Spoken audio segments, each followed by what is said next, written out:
பேரவைத் தலைவர் அவர்களே, உறுதியாக சொல்கிறோம், அனைத்து கட்சியின் சார்பாக அல்ல, ஒட்டுமொத்த தமிழக மக்களின் குரலாக, விவசாயிகளின் குரலாக, கம்யூனிஸ்ட் கட்சிகளுடைய தோழர்களுடைய குரலும் சரி, பாட்டாளி மக்கள் கட்சி தோழர்களுடைய குரலும் சரி, இது சம்பந்தமாக சென்ட்ரல் வாட்டர் கமிஷன்ல டிபிஆர் சொல்லக்கூடிய project report, detail project report, அது சம்பந்தமாக உச்ச நீதிமன்றத்துடைய தீர்ப்பையும் மீறி அந்த கமிஷன் அறிக்கையை சப்மிட் பண்ண சொல்லியிருந்தாங்க கர்நாடகாவை பார்த்து. அப்படி சொன்னது மிகப்பெரிய தவறு. உச்ச நீதிமன்றத்துக்கு எதிராக central water commission DPR submit பண்ண சொன்னது தவறு. அதை சுப்ரீம் கோர்ட்ல தமிழக அரசு எதிர்த்து நின்னது. 15/4/26 நம்மளுடைய கேஸ் தள்ளுபடி பண்ணப்பட்டது. கேஸ் தள்ளுபடி பட்டதுன்னா உச்ச நீதிமன்ற தீர்ப்புக்கு எதிராக அல்ல, நம்ம இந்த டிபிஆர் சென்ட்ரல் வாட்டர் கமிஷன் வாங்கக்கூடாதுன்னு சொன்னதுதான் அந்த தமிழக அரசுடைய வாதம். அந்த தள்ளுபடி பண்ணப்பட்ட பிறகு டிபிஆர் சப்மிட் பண்ண மட்டும்தான் சொன்னாங்க. ஆனா மாண்புமிகு முதலமைச்சர் உடனடியாக அட்வொகேட் ஜெனரலா இருக்கட்டும், இதை 30 வருஷத்துக்கு மேல, அது திராவிட முன்னேற்ற கழகமா இருக்கலாம், அதிமுகவா இருக்கலாம், எந்த ஆட்சியாக இருந்தாலும் இந்த காவேரி வாற்றை பாதுகாக்கக்கூடிய சட்ட வல்லுநர்கள் உறுதியாக இந்த நிமிடம் வரை போராடிட்டு இருந்தாங்க. அதுல உமாபதி சார் உங்களுக்கு தெரியும், தோழர் தான். பெரிய பெரிய சீனியர் அட்வொகேட்ஸ், முகுல் டோத்னியா இருக்கட்டும், அது மாதிரி சிங்வி சாரா இருக்கட்டும், அந்த மாதிரி இந்தியாவுடைய உச்ச நீதிமன்றத்திலேயே ஒரு டாப் சீனியர் அட்வொகேட்ஸ் கவுன்சில்ஸ மாண்புமிகு முதலமைச்சர் மிகப்பெரிய ஒரு ஆய்வை மேற்கொண்டார். அந்த ஆய்வுடைய முடிவில் இந்த காவேரி வாட்டர் கமிஷன் சொல்லக்கூடிய இந்த கமிஷன் இருக்கு, டிபிஆர் அவங்க கிட்ட சப்மிட் பண்ண, கர்நாடகாவுக்கு ஃபேவரா சப்மிட் பண்ண உடனே நம்ம சுப்ரீம் கோர்ட் போனோம்.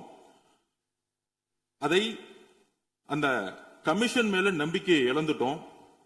அப்ப சீனியர்ஸ் அட்வொகேட்ஸ் கவுன்சில்ஸ் என்ன சொன்னாங்கன்னா, உச்ச நீதிமன்றம் 2018 என்ன தீர்ப்பு கொடுத்ததோ அந்த தீர்ப்பு பாதிக்கப்படக்கூடாது. கம்யூனிஸ்ட் தோழர்கள் சொன்ன மாதிரி, விவசாய சங்கங்கள் சொன்ன மாதிரி. ஆனால் மேகதாது அணை என்பது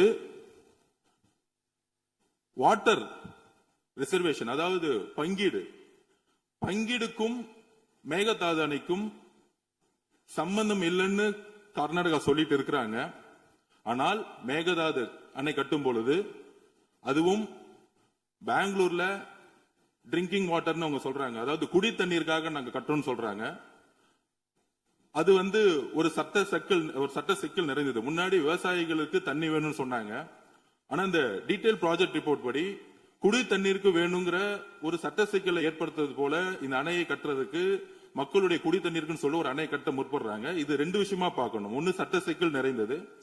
அப்படி சட்ட சிக்கல் நிறைந்து அவங்க சுப்ரீம் கோர்ட்ல டீடைல் ப்ராஜெக்ட் ரிப்போர்ட்டை காவிரி வாட்டர் கமிஷன்ல சப்மிட் பண்ணணும் அலோ பண்ணும் பொழுது முற்றிலுமாக நம்ம காவிரி வாட்டர் கமிஷன் நம்ம நம்பிக்கை இழந்திருக்கோம். ஏன்னா சுப்ரீம் கோர்ட் ஆர்டர் படி அவங்க கொடுத்திருக்க கூடாது. உடனே மாண்புமிகு முதலமைச்சருடைய சட்ட வல்லுநர்கள் சொன்னது என்னன்னா, இமிடியட்டாக இந்த கமிஷன் மீது நம்ம நம்பிக்கை இழந்துட்டோம்னு சொல்லிட்டு தண்ணியை பகிர்ந்து கொடுக்கக்கூடிய சப்ஜெக்ட்ங்கிறது தனி. அது உச்ச நீதிமன்றம் 2018 தெளிவாக சொல்லியிருக்காங்க. மேகதாது அணையில இந்த டிபிஐ ப்ராஜெக்ட் அலோ பண்ணக்கூடாது அப்படிங்கிறதுக்கு ஒரு ஆணையம் உருவாக்கணுங்கிறது இன்றல்ல. திராவிட முன்னேற்ற கழகம் ஆட்சியில சட்ட வல்லுநர்கள், அன்றைய இருந்த சட்ட வல்லுநர்கள் அண்ணன் சொன்னாரு, வில்சன் சொன்னாரு, வில்சன் சார் கோஆர்டினேட் பண்ணாரு. அப்ப முகுல் டோத்னி சார் தான் ஆர்குமெண்ட் பண்ணாரு. அதுக்கப்புறம் சிங்வி சார் உள்ள இருந்தாரு. அதுக்கப்புறம் உமாபதி சார் உங்களுக்கு தெரியும், அவரும் தோழர் தான். கிட்டத்தட்ட 30 வருஷமா அவர் தான் இந்த காவேரி சம்பந்தமாக பிரச்சனைகள்லாம் வரும் பொழுது அவர் தான் கடுமையாக போராடி பல்வேறு வெற்றிகளை கொடுத்ததுல முக்கியமான ஒரு எக்ஸ்பர்ட் அவரு.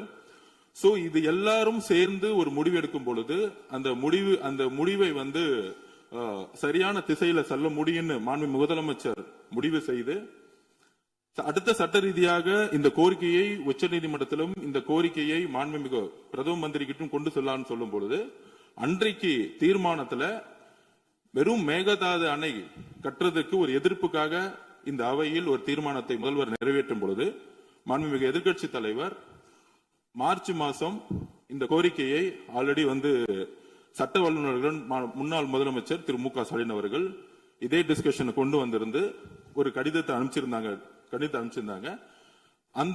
அந்த விஷயம் உடனடியாக நினைவுக்கு வந்தவுடன் மாண்புமிகு முதலமைச்சர் அதிகாரிகளுடன் மட்டும் கலந்துரையாடல, உடனடியாக சீனியர் கவுன்சில் கிட்ட உடனடியாக சட்டமன்றம் நடந்திருக்கும் பொழுதே ஒரு ஆய்வை மேற்கொண்டாரு. அதுல வந்து நம்ம வந்து இந்த காவிரி வாட்டர் கமிஷன் மீது நம்ம நம்பிக்கை இழந்துட்டோம். இந்த கமிஷன் வந்து தொடர்ந்தால் இந்த டீடைல் ப்ராஜெக்ட் ரிப்போர்ட்டை ஒருவேளை இந்த கமிஷன் அக்செப்ட் பண்ணிட்டா நமக்கு உடனடியாக பிரச்சனைகள் வந்துரும் சொல்லிட்டு இந்த கமிஷனை வந்து நம்ம வந்து இமிடியட்டா வந்து என்ன சொல்றது, அந்த கமிஷனை நம்ம உடனடியாக கேன்சல் பண்ணிட்டு புதிய கமிஷன்ங்கிறது வந்து முழுக்க மேகதாது அணை கட்டக்கூடாது அப்படிங்கிறதுக்காகவே இந்த கமிஷன் வந்து உருவாக்கணுங்கிறது தான் நம்மளுடைய சட்ட வல்லுநர்களுடைய ஆலோசனை. இதுக்கும் 2018 உச்ச நீதிமன்றம் கொடுத்த தீர்ப்புக்கும் சம்பந்தம் கிடையாது. இந்த மாதிரி சட்ட வல்லுநர்களுடைய ஆலோசனைப்படி நம்ம ஒரு ஸ்ட்ராட்டஜி எடுக்கக்கூடிய நிலைமையில இருக்கிறோம். அப்படி எடுக்கும் பொழுது நமக்கான கால அவகாசம் கிடைக்கும். அப்படி ஒரு புதுசா ஒரு ஆணையம் வரும் பொழுது அந்த ஆணையத்தில் உறுப்பினர் இருக்கக்கூடிய கீழே இருக்கக்கூடிய கேரளா ஆகட்டும் பாண்டிச்சேரி ஆகட்டும் நம்மளுடைய மற்ற மாநிலங்கள் வந்து கடுமையாக எதிர்ப்பு தெரிவிப்போம், நம்மளும் வந்து எதிர்ப்பு தெரிவிப்போம். அப்ப அந்த ஆணையம் வந்து புதுசு அப்பாயின்ட் பண்ணும்போது நமக்கான கால அவகாசம் கிடைக்கும். அந்த ஆணையம் அப்பாயின்ட் பண்றதுக்கே ஒரு 6 மாசம் அவ்வளவு 1 வருஷம் ஆகும். அதுக்கப்புறம் அந்த ஆணையம் 2018க்கான உச்ச நீதிமன்றத்துடைய தீர்ப்புக்கான ஆணையம் கிடையாதுங்கிறத நாங்க திருப்பியும் விளக்கம் கொடுக்கிறோம். இதுதான் பதிவு பண்றோம். மேகதாது அணை சம்பந்தமாக அணை கட்டணமா கட்டக்கூடாதா, டிபிஆர் டீடைல் ப்ராஜெக்ட் ரிப்போர்ட்டை வாங்கினது தவறுங்கிறோம். ஆனா அந்த ஆணையம் வாங்கியிருக்கிறாங்க.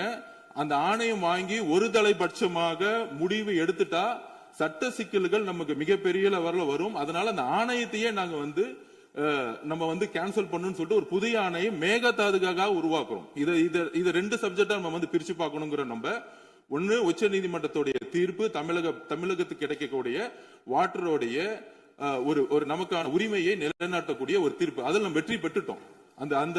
அதை வந்து இந்த ஆணையம் வந்து கை வைக்கவே முடியாது எப்பயும்.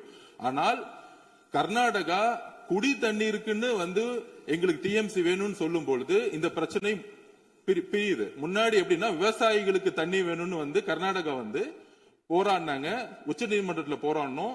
அதுக்கேற்ற மாதிரி உச்ச நீதிமன்றம் 2018 தீர்ப்பு கொடுத்தாங்க. ஆனா கர்நாடகம் வந்து அதுக்கப்புறம் என்ன ஸ்டாண்ட் எடுக்கிறாங்கன்னா குடி தண்ணீர் வாட்டர் ட்ரிங்கிங் பொதுமக்களுக்கு பெங்களூர்ல தண்ணி இல்லைன்னு சொல்லிட்டு ஒரு சட்டம் சிக்கல் நிறைந்த இன்னொரு ஸ்ட்ராட்டஜி எடுக்கிறாங்க. அப்ப அந்த ஸ்ட்ராட்டஜியை வந்து உடைக்கணும்னா கண்டிப்பாக அன்னைக்கு மார்ச் மாசம் 2026 எல்லா சட்ட வல்லுநரும் முன்னாள் முதலமைச்சர் மு க ஸ்டாலின் அவர்கள் மிகப்பெரிய ஒரு விவாதத்தை நடத்தி அதுக்கேற்ற மாதிரி இந்த கமிஷனை நம்புது, அந்த கமிஷனுக்கு எதிராக சட்ட போராட்டம் நடத்தணும்னு சொல்லிட்டு உச்ச நீதிமன்றத்துக்கு சென்றாங்க இந்த கமிஷனுக்கு எதிராக.